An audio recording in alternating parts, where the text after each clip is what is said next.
주여 넓으신 은혜 베푸사 나를 받아주시고 나의 부문들 주의 뜻같이 되게 하여 주소서. 내가 매일 십자가 앞에 더 가까이 가오니 구세주의 흘린 몸의 피로써 나를 정케 하소서. 주의 보좌로 나아갈 때에 어찌하니 기쁠까. 주의 얼굴을 항상 배우니 더욱 친근합니다. 내가 매일 십자가 앞에 더 가까이 가오니 구세주의 흘린 몸의 피로써 나를 정케 하소서. 내가 매일 십자가 앞에 더 가까이 가오니 구세주의 흘린 몸의 피로써 나를 정케 하소서.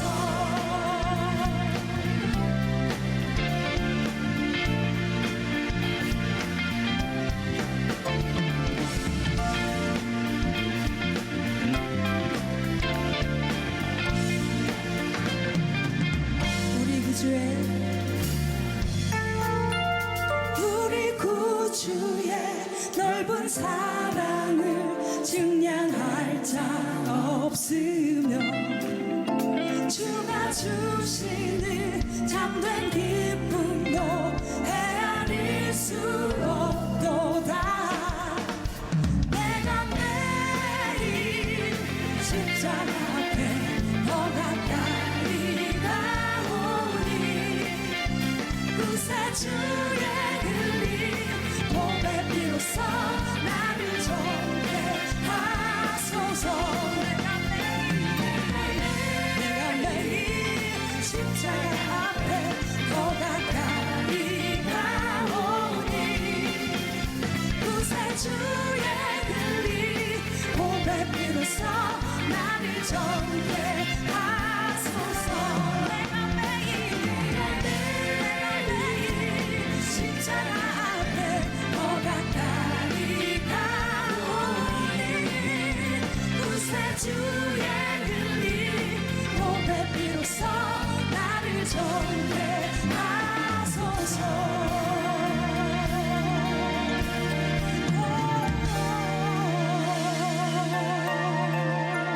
아멘.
주소서.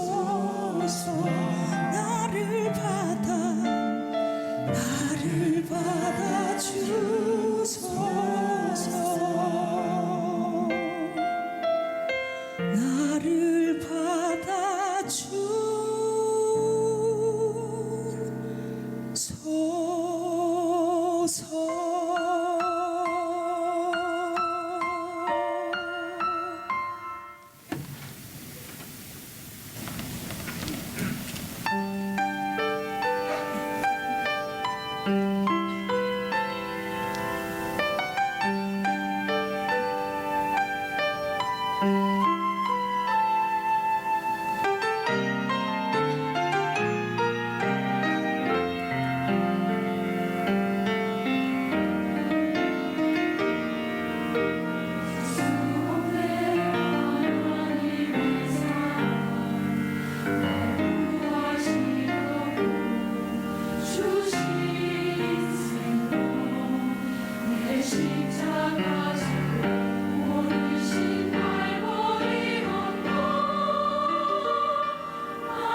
오늘의 말씀은 사무엘상 7장 5절에서 6절 말씀입니다.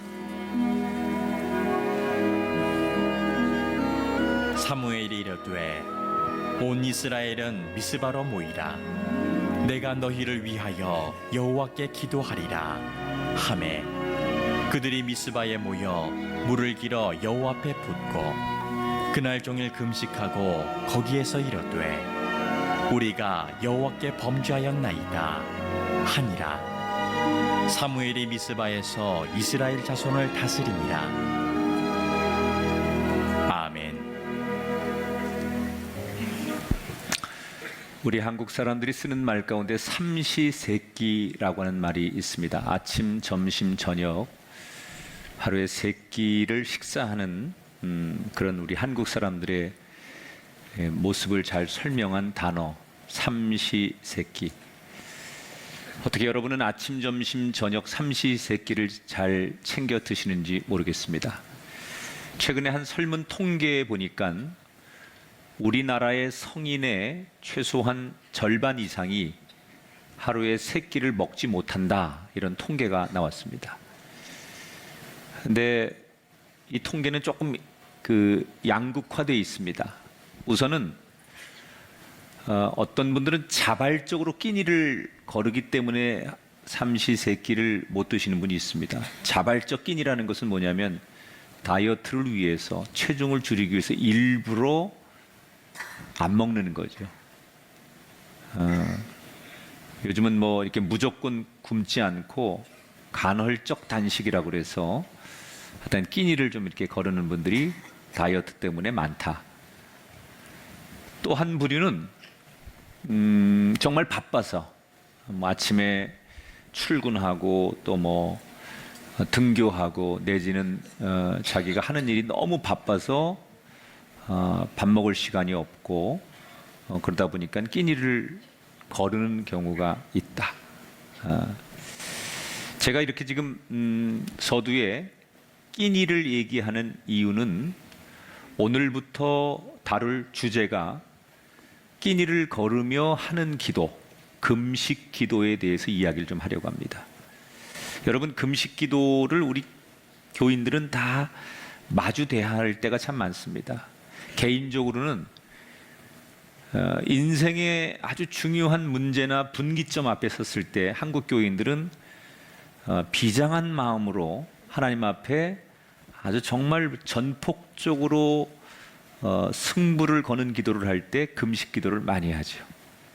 뭐 집에서 하는 경우도 있고 또 어떤 분들은 기도원에 가셔서 하는 분도 있고 또 우리 젊은이들은 수련회나 이런 데 가면 꼭 금식 기도 시키죠. 그리고 그게 아니어도 여러분 1년에 예를 들어 사순절이나 고난주간 같은 때 보면 교회에서 금식 기도를 선포하기도 합니다. 아마 여러분들도 개인적이든 아니면 이렇게 공동체 안에서 금식 기도를 마주할 때가 참 많을 겁니다. 그런데 많은 분들이 금식 기도 얘기를 하지만 이 금식 기도가 어떤 건지, 금식 기도의 의미 또는 금식 기도를 제대로 하는 방법을 잘 모르고 하는 분들이 많습니다.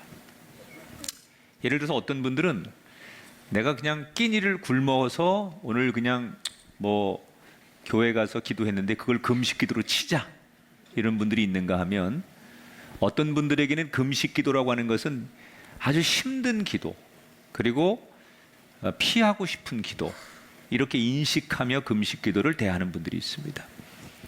근데 성경은 금식 기도가 그렇게 부정적 이미지로 비춰지지 않아요. 성경에서는 이 금식 기도를 통해서 삶의 위기를 극복한 많은 사람들이 소개가 되고 있습니다.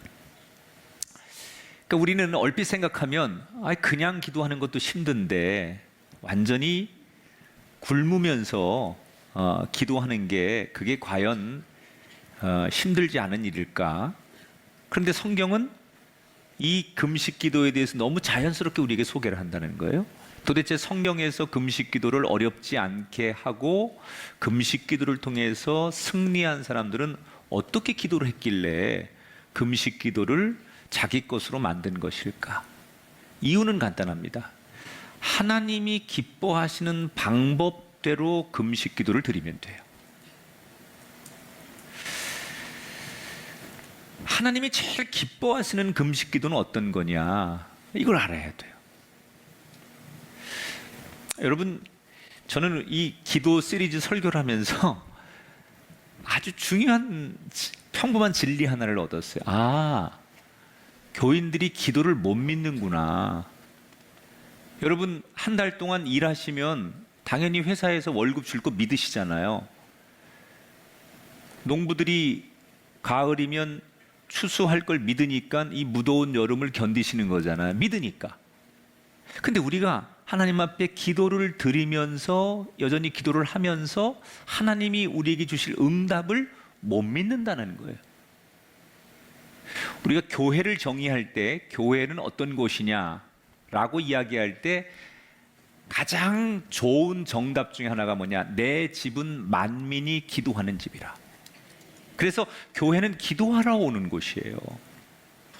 그런데 언젠가부터 교회가 기도하는 곳이 아닌 그냥 모이는 곳, 교제하는 곳, 친교하는 곳, 무슨 선교회가 모여서 축구하고 어디 뭐 단풍놀이 가고 무슨 뭐 우리 봉사하러 모이는 그런 곳, 이것이 교회라고 정의하는 분들이 많아요.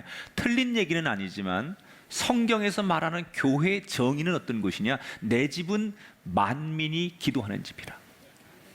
그래서 우리가 모이기를 힘써야 되는데 어떤 일로 모이기를 힘써야 되느냐? 기도하는 일에 모이기를 힘써야 돼요. 정말 우리가 형통하고 부흥하고 영적으로 잘 될 때는 언제였느냐? 그저 새벽에도 기도하려고 모이고 저녁에도 기도하려고 모이고 철야에도 기도하려고 모이고 휴가철에도 기도하려고 기도원 찾아가고 이런 기도의 모임의 열심일 때 교회가 부흥하고 성도들이 은혜를 받고 능력이 일어났었어요. 그래서 우리가 아주 기본적으로 기도를 믿지 못하면 안 돼요. 기도를 하고 있어요, 우리가. 그런데 내가 드린 기도를 못 믿는 거예요. 월급이 나올 걸 믿는 것처럼 내가 드린 기도에 하나님이 반드시 응답할 것을 믿는 여러분 되기를 축복합니다. 안 믿으면서 하는 기도는 기도가 아니에요. 마음으로 이게 기도한다고 될까? 내가 이거 지금 기도 드리고 있지만 이게 상식적으로 가능할까? 이런 생각을 한다면 이건 기도가 아니라니까요. 믿고 기도하십시오. 믿음대로 될 줄 믿습니다.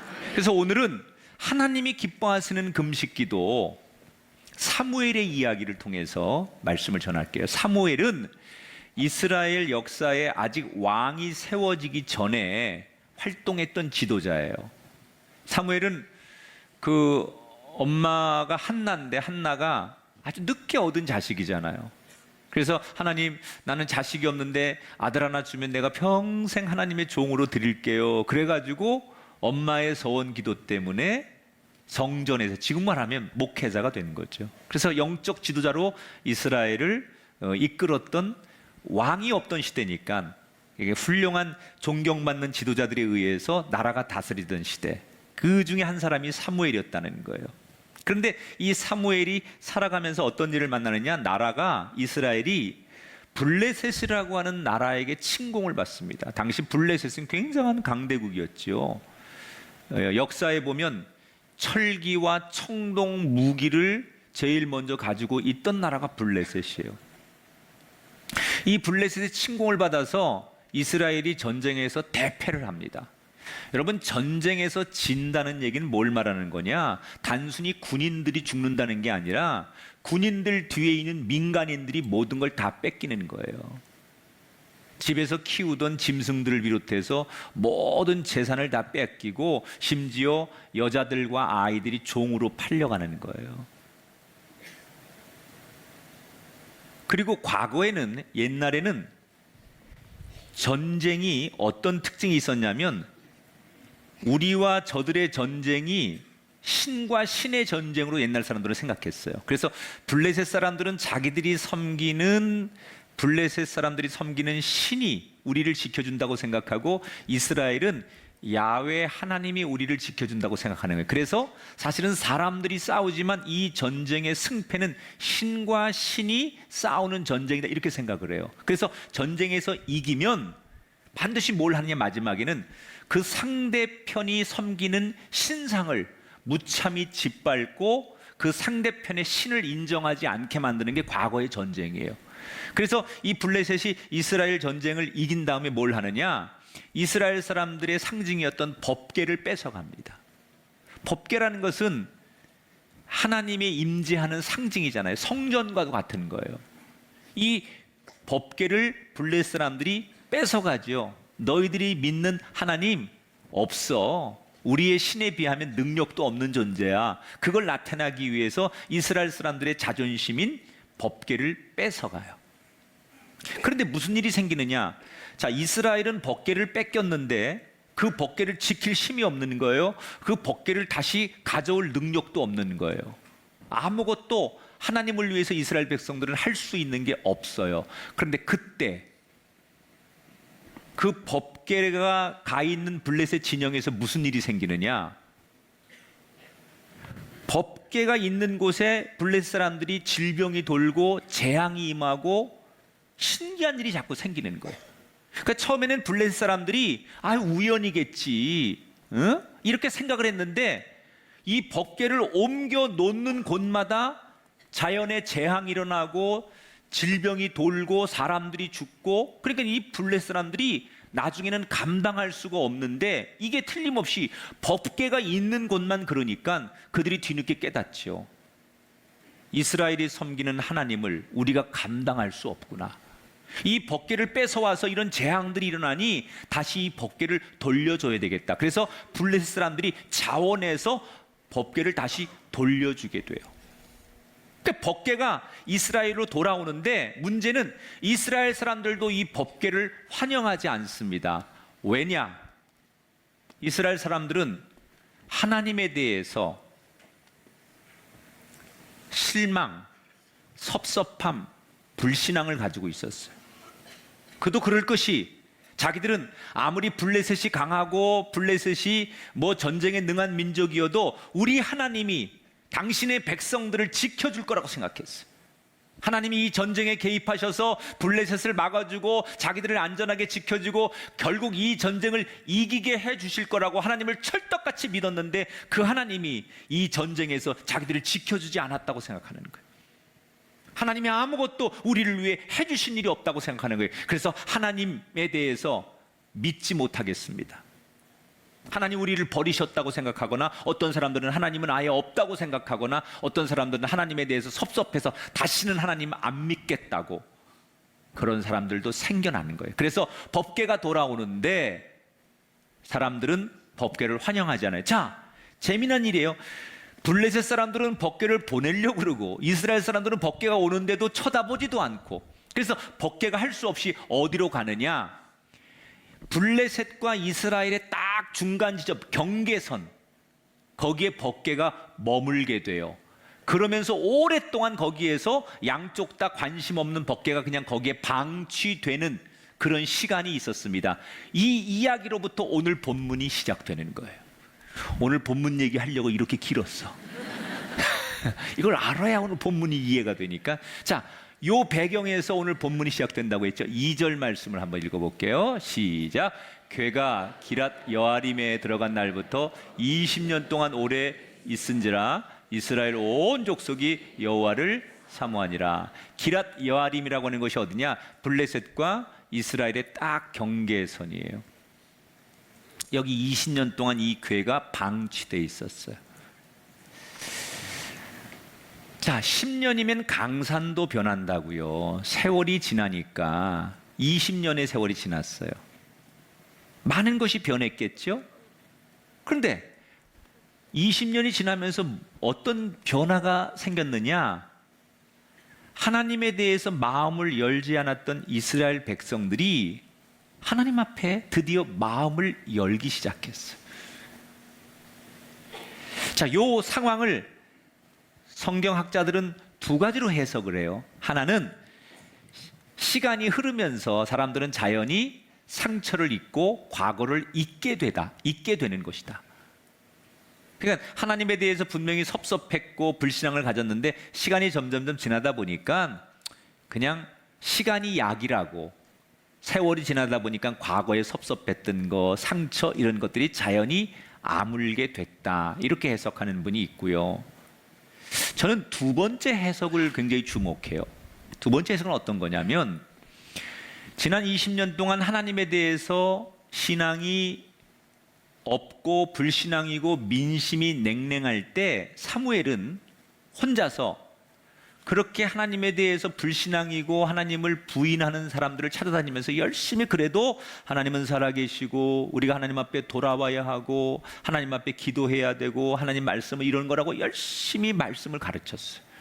특히 사무엘은 기성세대가 아니라 젊은 세대 다음 세대들에게 꾸준하게 부흥운동을 주장하면서 이스라엘 전역을 다니면서 모두가 하나님을 등지고 있을 때 그래도 우리는 기도하고 하나님 말씀대로 살아야 한다고 외쳤던 사람이 사무엘이에요.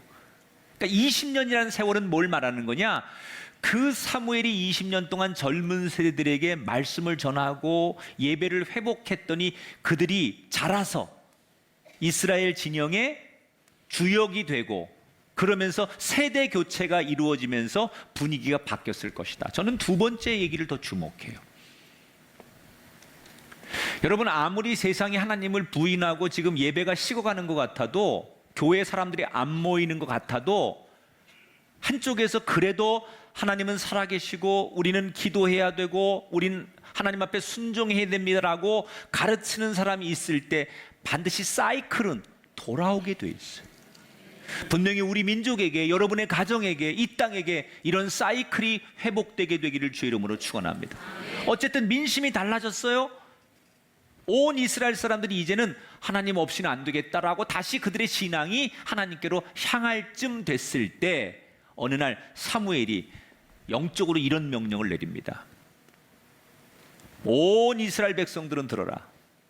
각자의 집에 있던 우상을 다 버리고 다 미스바에 모여서 우리 한날 한시에 금식 기도하자, 이러고 선포를 해요.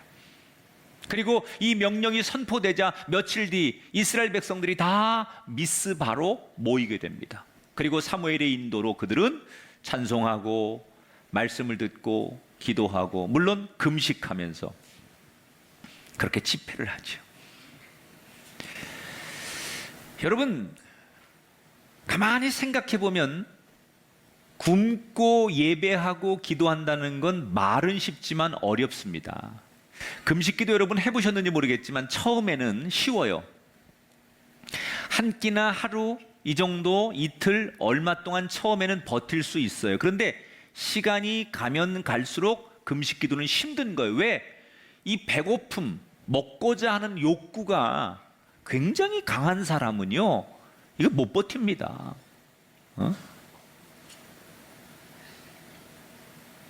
사무엘은 금식 기도라는 게 얼마나 힘든 거를 몰랐을까? 알았습니다. 사무엘도. 이게 나 혼자 하는 거면 모르겠지만 많은 사람을 불러놓고 우리 다 같이 금식 기도하자, 이게 쉬운 일이 아니라는 걸 사무엘은 알고 있었어요. 그런데 왜 알면서도 사무엘은 다른 많은 기도 제목이 있는, 기도 방법이 있는데 금식 기도를 하자고 했을까?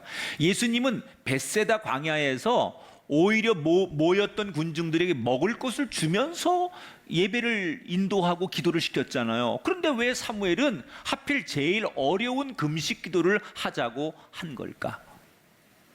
거기에는 사무엘은 금식 기도 안에 하나님께 전하려고 하는 메시지가 있었기 때문에 그래요. 금식 기도를 하자고 한 이유가 이 금식 기도를 통해서 하나님 앞에 자기들이 전하고 싶은 메시지가 있었어요. 그게 뭘까? 자, 6절을 한번 보겠습니다. 시작. 그들이 미스바에 모여 그날 종일 금식하고 거기에 이르되 우리가 여호와께 범죄하였나이다. 하나님, 저희 죄를 용서해 주세요. 저희를 불쌍히 여겨 주세요. 이렇게 자신들의 연약함을 절실하게 하나님 앞에 고백하게 할 수 있는 기도가 바로 금식 기도이기 때문에 사무엘은 금식 기도를 선포한 거예요. 여러분, 하나님이 제일 기뻐하시는 금식 기도, 하나님이 원하시는 금식 기도는 뭐냐? 이거예요. 하나님, 저는 연약합니다. 저를 불쌍히 여겨 주십시오. 우리가 하나님 앞에 드리는 금식 기도는 나의 부족함과 나의 연약함을 진실하게 고백하는 기도이어야 돼. 여러분, 다른 종교에도 금식 기도가 있습니다. 아니, 일반인들도 단식 투쟁을 합니다. 그런데 일반인들이 하는 거하고 교회가 하는 금식하고 뭐가 차이가 있을까? 일반인들은 이런 거예요. 단식 투쟁하고 또 내지는 다른 종교에서 하는 금식 기도는 자기들이 믿는 신에게, 신이시여, 내가 이렇게 굶고 단식하고 이런 거 다 보시지요. 그러니까 저에게 보상해 주십시오. 다시 말하면 자기들이 얼마나 고생하는지 자랑하려고 금식 기도하는 거예요. 내가 며칠째 투쟁하고 있습니다. 며칠째 금식하고 있습니다. 며칠째 내가 이러고 있습니다. 라는 것을 드러내는 게 일반적인 금식 기도의 방법이에요. 그런데 하나님께 드리는 금식 기도는 그런 자랑의 외침이 되는 게 아니라는 거예요. 하나님 앞에 드리는 기도는 내가 이렇게 금식하고 있어요 라고 말하는 게 아니라, 하나님, 난 이렇게 부족해요, 난 이렇게 죄가 많은 사람이에요, 이것을 말하는 게 금식 기도의 목적이라는 거예요. 자, 이게 어디에 나오느냐? 이사야 선지자에게 하나님께서 금식 기도에 대해서 하나님의 그 마음을 전하신 메시지가 있어요. 이사야 58장 같이 읽어보겠습니다. 시작. 너희가 오늘 금식하는 것은 너희의 목소리를 상달하게 하려는 것이 아니니라. 이것이 어찌 내가 기뻐하는 금식이 되겠으며 이것이 어찌 사람이 자기의 마음을 괴롭게 하는 날이 되겠느냐. 하나님이 바라시는 금식 기도가 뭐냐? 자기를 자랑하는 기도가 되지 말라는 거예요. 오히려 마음을 괴롭게 하는 기도라는 건 뭐냐? 내가 얼마나 부족한지, 내가 얼마나 연약한지 고백하는 겸손한 기도. 그런 마음과 자세로 기도할 때 그 금식 기도를 하나님이 받으신다는 거예요. 우리는 금식 기도를 하나님 앞에 마치 과시하고 내가 이렇게 절실하게 기도하고 있음을 드러내는 행위로 삼는 것은 금식 기도의 본질을 잃어버리는 거라는 거예요. 혹시 지금 이 자리에 아주 중요한 문제 때문에 금식을 하고 계신 분이 계시다면, 아니, 지금 내가 금식을 해야 될 일을 만나셨거나 앞으로 살아가면서 내가 금식 기도를 해야 되겠다는 그런 상황과 생각이 딱 들어오시면 오늘 말씀을 잘 기억하세요. 금식은 내 주장을 밀어붙이기 위해 사는 기도가 아니라, 그때는 금식하며 하나님, 저는 너무나 연약합니다. 하나님, 저는 아무것도 아닙니다. 하나님, 저를 불쌍히 여겨 주십시오. 이렇게 사무엘처럼 하나님이 주신 이 금식 기도의 본질을 붙들고 기도할 때 하나님께서 여러분의 기도를 기뻐하시고 응답하실 줄 믿습니다. 그러니까 금식 기도를 하면서 이 지금 사무엘은 이스라엘 백성들과 함께 그동안 우리들이 지었던 죄를 하나님 앞에 고백하게 하는, 하나님, 우리가 이렇게 죄인이었습니다, 우리가 하나님의 긍휼하심과 사랑이 없인 살 수 없는 사람들입니다 라는 것을 이 금식 기도 자체로 표시하고 싶었던 거예요. 자, 이렇게 이스라엘 백성들이 사무엘의 인도에 따라서 금식 기도를 은혜롭게 하고 있습니다. 하나님, 우리 모두 죄인입니다. 우리 모두는 연약합니다. 우리를 불쌍히 여겨주세요. 그리고 막 통곡하고 그렇게 기도를 하고 있는데, 이스라엘 백성들에게 금식 기도를 시작하고 얼마 지나서 비보 하나가 날아옵니다. 어떤 비보가 오냐? 블레셋 군인들이 완전 무장을 하고 지금 미스바에 모이는 이스라엘 백성들을 죽이기 위해서 쳐들어오고 있다는 거예요. 자, 블레셋 사람들이 갑자기 왜 군인들이 공격을 하기로 마음을 먹었느냐? 그들이 가만히 정보를 들어보니까 지금 미스바에 이스라엘 백성들이 총 집결을 한다는 거예요. 총 집결을 한다는 것은 20년 전에 자신들에게 전쟁에서 진 이스라엘 백성들이 칼을 갈고 있다가 자기들을 공격하기 위해서 모이는 거 아니겠느냐, 이런 오해를 하기 시작하는 거죠. 우리들과 전쟁을 하려고 이스라엘이 미스바로 총 집결을 하는구나, 이런 생각을 한 블레셋은 저들이 공격하기 전에 우리가 먼저 공격한다, 그래서 총 진군 명령을 내리게 되는 거예요. 여러분, 이유야 어찌 됐든 간에 이스라엘 백성들은 블레셋이 쳐들어오고 있다는 소식을 듣고 할 수 없는 전쟁을 하게 되는 거예요. 인생이라는 게요, 꼭 내가 싸우려고 해서 싸우는 것만은 아니에요. 나는 전혀 싸울 의사가 없고 나는 그렇게 소송과 그들과 다툴 의사가 없지만 인생이라는 게 상대에 의해서, 환경에 의해서, 여건에 의해서 다툴 수밖에 없는 때를 만날 때도 있어요. 속수무책이죠, 그럴 때는. 자, 적들이, 우리는 순수하게 그냥 기도하려고 모이는 건데 이걸 전쟁한다고 오인한 적들이 쳐들어옵니다. 그래서 할 수 없이 전쟁에 맞닥뜨리게 되는 거예요. 이스라엘 백성들은 두려웠습니다. 왜? 20년 전에 블레셋과의 전쟁에서 모든 걸 다 뺏기고 너무나 많은 사람들이 죽고 집이 불타고 완전히 폐허가 된 그런 20년 전의 상처가 아직도 이스라엘 백성들에게 있어요.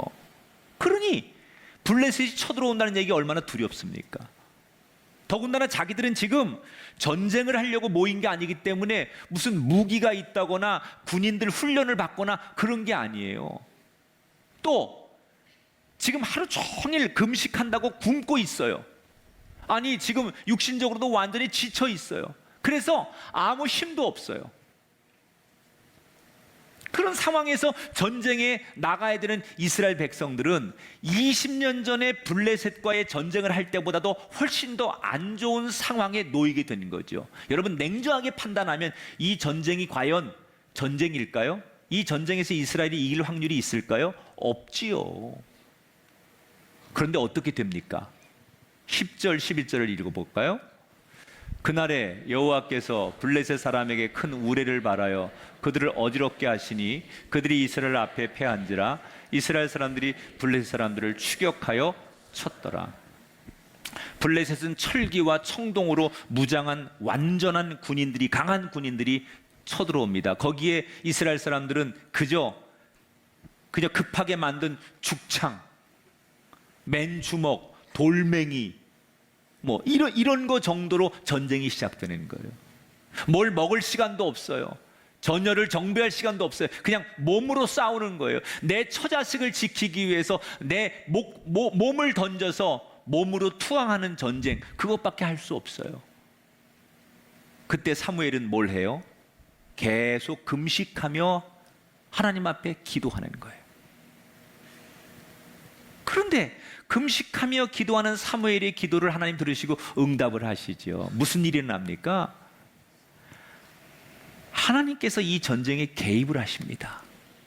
갑자기 블레셋 진영에, 여러분, 하늘이 깜깜하도록 먹구름이 끼면서 여기저기서 막 회오리 같은 바람이 일어나게 하더니 천둥과 번개가 치기 시작하는데, 한번 살짝 천둥, 번개 이렇게 치는 게 아니라 우르릉 쾅쾅쾅쾅 우르릉 쾅쾅쾅쾅 막 그러면서 막 진짜 하늘이 무슨 일이 일어날 것처럼, 이 세상이 막 지진이 날 것처럼 이 자연에 엄청난 일들이 막 일어나니까, 여러분, 지금 이 과학의 시대에도 천둥 번개가 막 1시간이나 치고 그러면요, 우리 괜히 섬찟하고 막 놀랍고 그러잖아요. 자다가 천둥 번개 너무 치면 우리 다 깨잖아요. 그런데 이게 정말 최악의 상황으로 연출이 돼가지고 그 블레셋 진영에서 막 이런 막 번개가 치고 천둥이 막 쳐서 사람들이 귀를 막지 않으면 견딜 수 없을 만큼 모든 막 혼비백산한 일을 하나님이 만들어내시는 거예요. 그러니까 블레셋 사람들이 처음에는 군인이었는데 용기를 가지고 있다가 조금씩 두려움에 쌓이게 되죠. 왜? 법궤가 블레셋에 와가지고 그 법궤를 감당하지 못해서 하나님 앞에 큰 어려움을 당했던 경험이 있기 때문에, 하나님께서, 저들이 믿는 하나님께서 개입하시면 우리가 감당할 수 없는 어려움을 당한다는 것, 이 블레셋 사람들은 알고 있었어요. 그래서 하나님께서 개입하시는구나 라는 것 때문에 결국 블레셋 사람들은 혼비백산하고 도망을 치게 돼요. 이스라엘 백성들은 아무것도 한 일이 없어요. 금식하며 기도했을 뿐인데 하나님이 이기게 하셨어요. 나는 여러분에게도 이런 일이 일어나게 되기를 축복해요.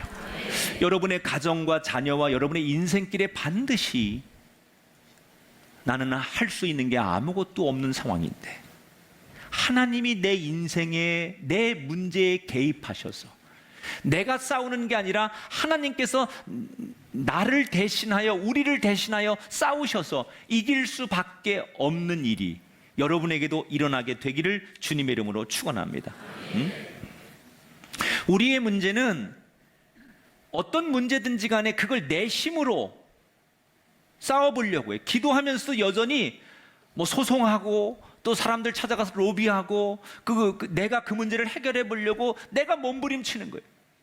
맡긴다라는 것은 하나님께서 완전하게 개입하시도록, 나는 아무것도 할 게 없어요. 그저 기도할 뿐이에요. 그런데 하나님께서 내 문제를 대신하여 싸우도록 개입하시도록, 나의 전쟁이 아니라 하나님이 전쟁이 되게 할 때 우리는 기적이 일어나는 거예요. 우리는 뭐 하는 거예요? 하나님이 직접 전쟁하실 때 나를 쓰시는 도구가 될 뿐이에요. 결국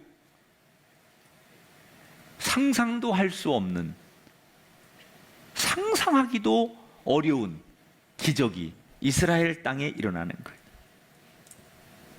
여러분, 20년 전의 상황보다 더 좋지 않은데 어떻게 이들이 전쟁에 이길 수 있었을까요? 하나님께서 도우셨기 때문이에요. 하늘의 힘을 받았기 때문이에요. 금식 기도를 통해서 사람의 힘이 아닌 하나님을 의지하기 시작하니까 사람의 힘이 빠지는 대신에 하늘의 힘이 나에게 임하면서, 하늘의 힘이 나를 도우면서 이길 수 있었다는 거예요. 여러분, 하나님이 기뻐하시는 금식 기도 두 번째는 어떤 거냐?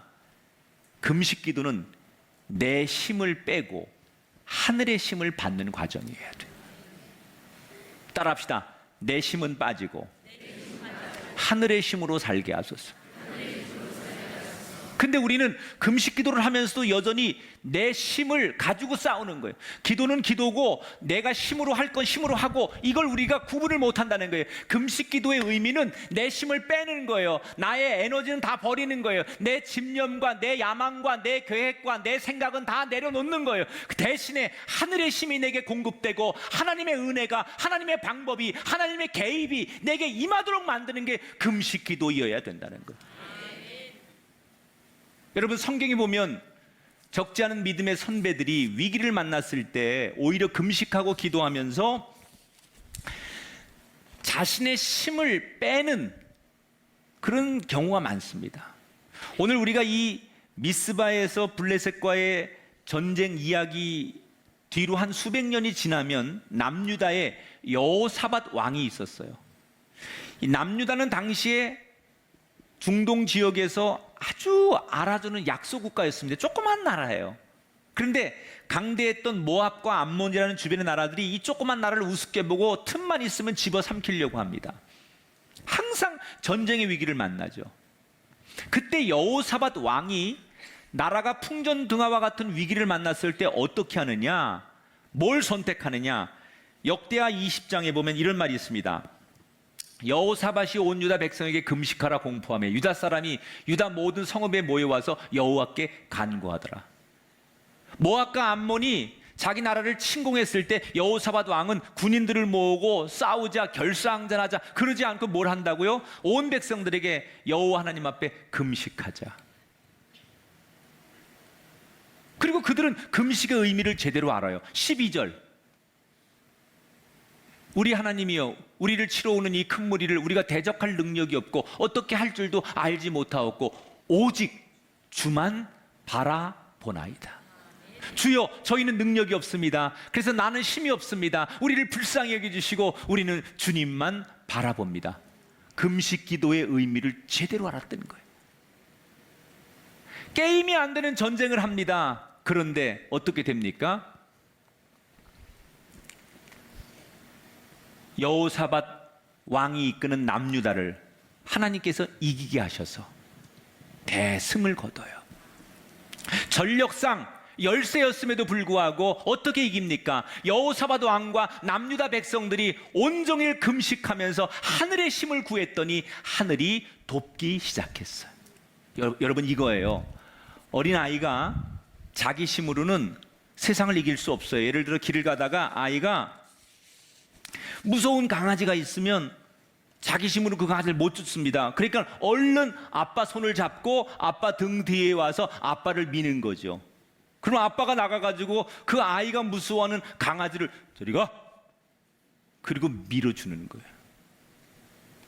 그 아이의 힘으로는 그 세상의 무서운 걸 이길 수 없습니다. 그러나 아빠의 힘으로 대신 그 무서운 것을 이겨내는 거예요. 우리는 힘이 없습니다. 그러나 아버지 하나님의 힘을 구하고 붙잡으면 아버지의 힘으로, 하늘의 힘으로 무슨 일을 만나든지 우리는 이기게 될 줄 믿습니다. 혹시 이 자리에 너무 두렵고 너무 힘들어서 밥도 넘어가지 않을 만큼의 어려운 상황을 만난 분이 계십니까? 그렇다면 여러분, 그때 꼭 금식기도 하십시오.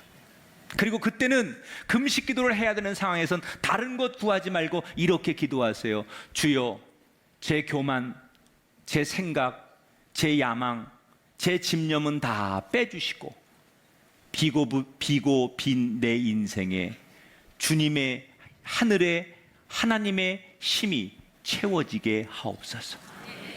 여러분, 금식기도는 나를 비우고 하나님의 힘을 채우는 게 금식기도예요. 이게 하나님이 우리에게 주시는 금식기도의 본질이라는 거예요. 그런데 금식기도를 하면서 여전히 자기의 야망과 자기의 계획과 자기의 생각으로 뭔가를 만들어 가려고 한다는 것은 금식기도의 본질을 잃어버리고 있다는 거예요. 말씀을 정리합니다. 하나님이 기뻐하시는 금식기도는 어떤 거냐? 자기 자랑, 자기의 욕심이 아니라 엎드려서 내 부족함과 연약함을 고백하는 거예요. 따라합시다. 나는 아무것도 아닙니다. 할렐루야. 나는 아무것도 아닙니다. 그리고 금식기도는 나를 강하게 해달라고 그렇게 기도하는 것이 아니라 하늘의 힘을 기대하는 게 금식기도여야 돼요. 금식기도 하기 때문에 하나님 나에게 더 힘을 주세요. 이게 금식기도의 본질이 아니라 나는 힘이 없어요. 나는 점점 힘이 빠지는 거예요. 대신에 하늘의 힘을 기대고 하늘의 힘을 의지하는 것, 이게 금식기도예요. 나에게 힘을 달라고 하는 게 금식기도가 아니라 나는 힘이 없어요. 하나님, 나는 아무것도 할 게 없어요. 그래서 하늘의 힘만 의지할게요. 내 힘을 빼는 기도가 금식기도예요. 아무리 힘들고 아무리 어려워도 결과가 좋으면 기쁜 거예요. 사무엘과 이스라엘 백성들처럼 저는 우리 모두가 이런 금식기도의 진정한 승리를 경험할 수 있는 성도가 되기를 주 이름으로 축원합니다. 우린 금식기도를 오해하고 있었어요. 금식기도를 통해서 내가 누구보다 믿음이 좋고 내가 이렇게 처절하게 몸부림치고 있음을 하나님 앞에 드러내는 게 금식기도라고 생각해요. 내가 인간적인 마지막 수단과 방법을 동원한 거라고 생각했어요. 그리고 사람들에게 믿음 좋다는 소리, 그리고 저 사람은 신앙과 하나님 앞에 말씀대로 살려고 몸부림치는 사람이라고 평가받는 도구로 우리가 금식기도했다면 잘못한 거예요. 금식기도는 철저히 자기를 부인하는 기도예요. 금식기도는 철저히 자기를 비우는 거예요. 그래서 마지막에는 하나님만 의지하게 만드는 기도, 이게 금식기도예요. 기도를 믿으십시오. 하나님을 믿으십니까? 여러분의 기도를 믿으십시오. 여러분이 오늘 드리는 작은 간구에도 응답하시는 하나님을 믿으십시오. 믿고 기도해야 그게 기도예요. 믿지 못하면 기도가 아니에요. 오늘 한국교회 문제는 예배당이 없어서가 아니라 성경이 없어서가 아니라 자기가 드리는 기도를 못 믿는다는 거예요. 믿으세요. 내일도 아침이 오는 것을 믿는다면, 여러분이 일한 만큼 월급이 나오는 걸 믿는다면 하나님 앞에 드린 기도를 믿으십시오. 그때 기도의 기적은 시작될 줄 믿습니다.